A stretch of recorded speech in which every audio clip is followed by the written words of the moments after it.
With us, President Muhammadu Buhari has approved the committee to immediately commence the implementation of the Petroleum Act.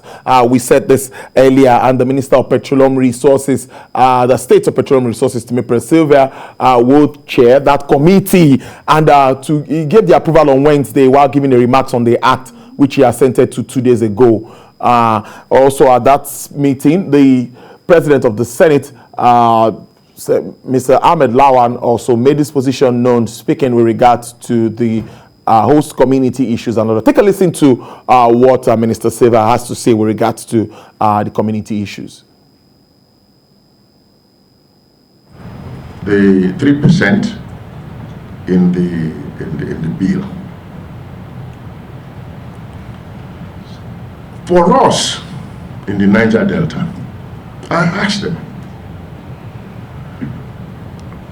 3% of something, is that not better than 100% of what you don't know?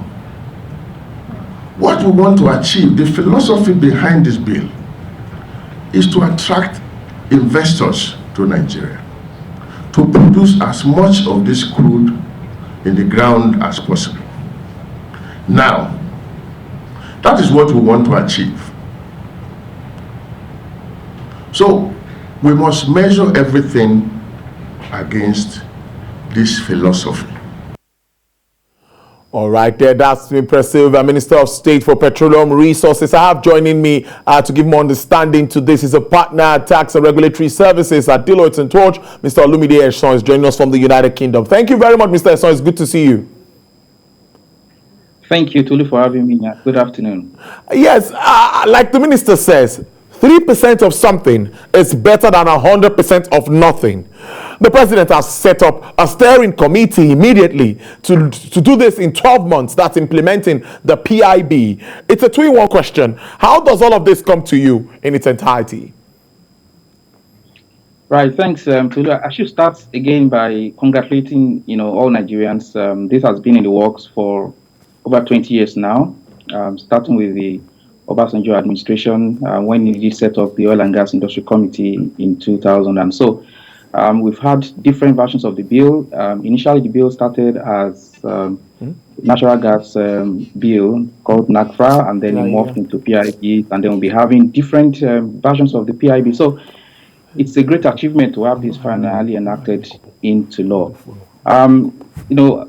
There are strategic things that have happened as a result of this enactment. One is that for the first time, we would have a law that backs the privatization of NNPC. And I think that is something we all need to look forward to so that it can be run commercially as a profit-oriented company. The second thing is we've all talked so much about the Niger Delta communities, the host communities in general, and now we have an act that basically sets out rules on how the affairs will be run from what is being generated as host community development fund from operators within those specific communities.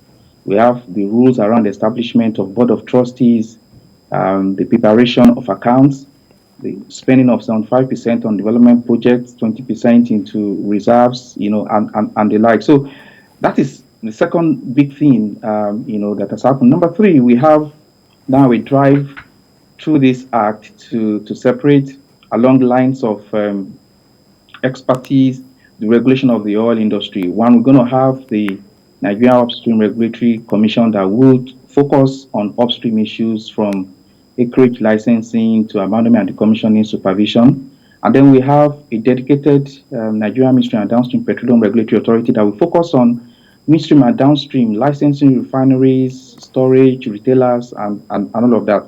Number 4, we have a radically changed fiscals, from what we had under the Petroleum Profit Tax Act. The tax rate significantly has changed. The composition of the taxes have changed. The royalty regimes has changed. Number 5, for once in a long time, we have certainty around the oil industry. Investors treasure certainty a lot, and nobody wants to invest because it's always long-term investment, particularly in the oil industry. You invest the money and you're looking at a 20-year cycle or thereabouts. So you do not want to make commitment in a highly capital-intensive industry like the petroleum industry without certainties around, particularly things around fiscals and acreages. So this law, provides that certainty and comfort to the investors. Now, having said that, this is just the beginning of a journey. We still have miles to cover because, for example, this act hasn't said anything about energy transition, which we know is real.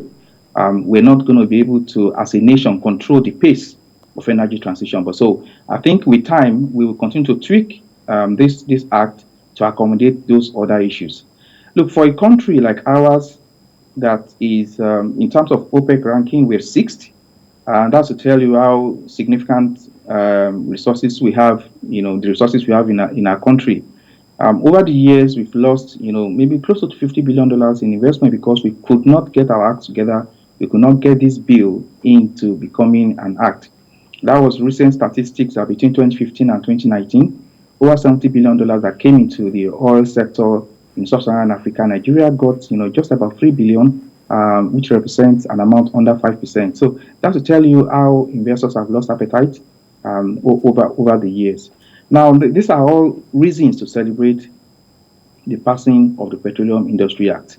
Again, let me state that, and I've said it to a couple of people in the past, that the Petroleum Industry Act passage in itself is not an end. It's just the beginning of a journey, because if you look at the act in itself, it can in itself, turn around the fortune of the oil industry. There's still need to address issues like insecurity in the Niger Delta. There's need to address issues around theft of crude oil. There's need to address issues around vandalization of petroleum assets in the industry. There's need to address issues around deficits in infrastructure generally in Nigeria and also in the oil industry. And of course, the strengthening of our rule of law, the judiciary and all of that. So we must also still address these other big concerns if we are going to be able to harness and get the best out of the Petroleum Industry Act. Look, today Nigeria has got, there are about 36 billion to 40 billion barrels of oil equivalent in proven reserves and about 206 trillion cubic of gas in proven reserve as well. Even if we were to be producing at 2 million barrels a day or 2.2 million barrels a day, it would take, assuming we're able to recover everything, it would take there are about 50 years to fully exploit what we have as proven reserves for oil, and about 70 years for the same thing to fully explore what we have as reserves for gas, given our average production of about 8 billion scoop of gas daily. So this is a big deal, but this is not the end. This is just the beginning. And as you know, there are a lot of transition that will need to happen. The staff of current Petroleum Inspectorate of the Ministry of Petroleum Resources and DPR will need to transition into, either the commission, which is the Nigerian Upstream Regulatory Commission, or the Nigerian Midstream and Downstream, petroleum regulatory authorities. There will be a lot of, staff and capability matching, within the government side of this deal. NNPC will be transiting, will be commercialized for once, and so there is just a lot to be done. And yes. Of course, the transition window is there. Yeah. Yeah. A good way to really break it down. I must thank you very much for that insight, Mr. Esan. But let's also look at this act as it relates to downstream deregulation, particularly subsidy removal. The minister also says that PMS will still sell at 162 naira until issues with labor properly are addressed. How does this come to you? What do you think about the downstream? Okay, so I should start by saying that the intention of the Act under Section 205 is for downstream pricing to be market reflective. That is what the Act provides for, unrestricted market pricing. Okay, and that is to support Section 207 also, which expects that investors in the downstream should get decent returns from the investment. Okay, but then we have transitioning arrangements. NNPC is to be incorporated within 6 months by the minister, but then we would have to transition the assets and liabilities into NNPC, and so we're going to be going through a transition phase. And I like the fact that Section 311 does provide some additional comfort because it gives the minister the opportunity to still incorporate some other transitioning provisions. It may be that the issue of of pricing and subsidy until we get to that point where NNPC is fully commercialized and the likes could still be provided in as a transitioning arrangement. So that window is not completely closed, but the end game, as provided for in Section 205, is for downstream products to be at unrestricted market pricing. A very good one. I'm also aware from information that all companies are concerned about the adequacy of the fiscal terms in the PIB. Any comments to that? Well, whilst I can't speak for the oil companies, my only to economics, I can say that I think the fiscals look good for onshore and perhaps shallow water licenses. But I would imagine there may still be challenges with deep water oil and gas. And I think that may be an area where government still needs to continue to engage the relevant stakeholders, including the oil companies.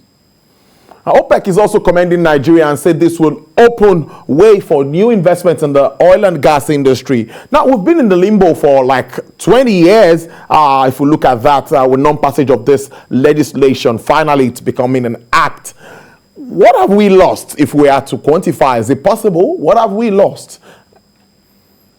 Well, so monetarily, in terms of investment, some analysts put this as $250 billion. Like I did say during the introduction that, just 2015 to 2019 alone, $70 billion that came to Sub-Saharan Africa for oil and gas, Nigeria got, just about $3 billion. So we've lost a significant amount. But I think what we've lost more is the capacity that should have been developed within the Nigerian space. If we had this investment, there would have been a lot more knowledge transfers, technology transfers over the years. I think while we can place money on the investment that has been lost, I think we can't really monetize what the opportunities and indigenous capacities which we would have gained if we have had massive investments in the sector over these years. And let's not forget that for a long time now, the state oil company has struggled to meet its cash call obligation, particularly when it comes to capex, because at the end of the day, you would always prioritize operating expenditures anyway, because you need to pay royalty, you need to pay salaries and the rest of them. But there's not been that investment to refresh the oil infrastructure facilities as well. There's not been that much spent to protect the integrity of the pipelines and all that, because there's been constraint of finances on the part of the NNPC. And if NNPC had been commercialized just the way we are doing now, the company will have been able to approach the market and will have been able to raise funds to meet its obligations. Also increasing our production is something that I always am interested about, because like you explained earlier, 50 years for crude, 70 for gas, with all of the reserves that we have. How do you think this act would also help us raise our production? We're looking at 4 million barrels per day and about 40 billion barrels for reserves, while drawing the countries looking at our vast natural resources. Is this really achievable? Well, it is achievable within certain constraints, So let's look at the positives first. Okay.